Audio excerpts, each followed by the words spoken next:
Removing and replacing the toner collection unit in HP Color LaserJet Managed MFP E8 series. Remove the new TCU, or toner collection unit, from the packaging and set the plastic bag and plugs aside on a level surface for use later. Set the new part aside on a level surface and make sure the toner openings are facing up.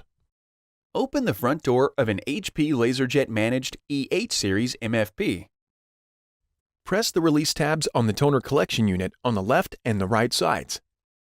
Carefully remove the toner collection unit from the printer by grasping the carry handle on top and keeping it upright to prevent toner from spilling out. Do not tip or tilt the part during or after removal, and do not place the unit anywhere with the toner openings facing down. Toner can spill and potentially damage flooring, clothing, and be very difficult to clean up. Making sure that the toner openings are facing up, insert the plugs into the ports,